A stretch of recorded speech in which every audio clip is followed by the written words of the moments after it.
யெகோவா ஈரே prayer time வழியாக தேவ நாமம் மகிமைப்படுவதாக உங்களையும் வெல்கம் பண்றேன்.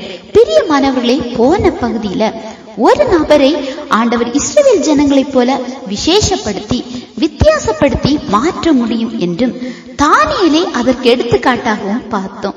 இப்போது இந்த பகுதியில இதே தானியேலை மையப்படுத்தி நாம இப்படி மாற என்ன செய்யலாம் என்பதை பார்க்க போறோம். வேதத்துல பார்க்கும்போது எத்தனையோ நபர்கள் இருக்காங்க, ஆனா எல்லாரும் விசேஷித்த ஆவிய பெறல.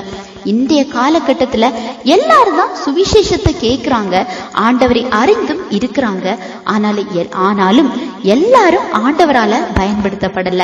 ஏன்னு நாம பார்க்கும்போது, எடுத்துக்காட்டாக ஒரு ரூம்ல 1000 பேர் கொண்ட கூட்டத்துல ஒரு குறிப்பிட்ட நபர் இருக்காங்க. அவங்களோட தாய் அல்லது தகப்பன் முன்னால போய் மகனே அப்படி கூப்பிடும்போது எல்லாரும் எழுந்து போக மாட்டாங்க தானே. அந்த குறிப்பிட்ட நபர் தான் எழும்பி போவாங்க. ஏன்னா அவங்களுக்கு கூப்பிட்ட நபரோடு ஒரு உறவு இருக்கிறது. இது போலதான் ஒரு ஆராதனை ஆனாலும் சரி, ஒரு தேவ வசனமானது கடந்து வரும்போது ஆனாலும் சரி, தன் தகப்பனாகிய தேவனுக்குள்ள ஒரு பிணைப்பு கொண்ட உறவு கொண்ட நபரால் தான் அவருக்குள்ள முன்னோக்கி செல்ல முடியும். தகப்பனாக ஏற்றுக்கொண்டு உண்மையான அன்பை காத்து கொள்ளக்கூடிய வைராக்கியம் ரட்சிக்கப்பட்ட ஒரு மனிதனுக்கு கண்டிப்பாக முதல்ல வேண்டும்.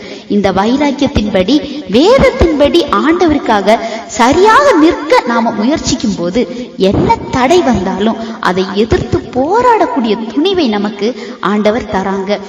இது ரட்சிக்கப்பட்டவர்களுக்காக தான் இந்த செய்திய நான் இப்ப சொல்றேன்.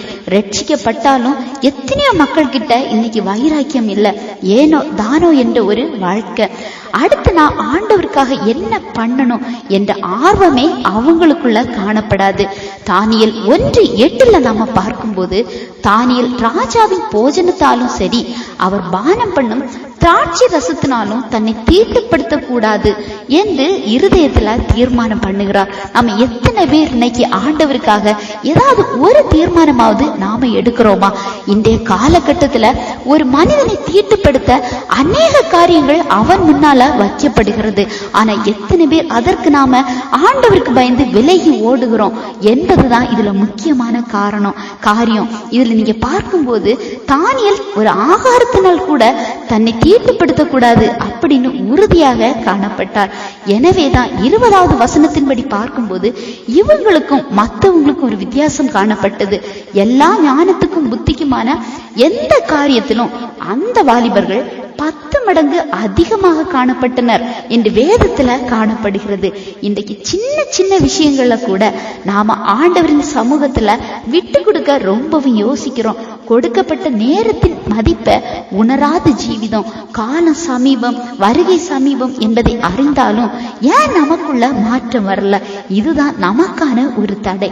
எந்த ஒரு நபர் வசனத்தை கேட்டு அதை உட்கொண்டு தன்னால் முடிந்த அளவு தன்னை ஆண்டவருக்காக தயார்படுத்துகிறாரோ அந்த நபர் தேவனால விசேஷித்த நபராக மாற்றப்படுறாங்க.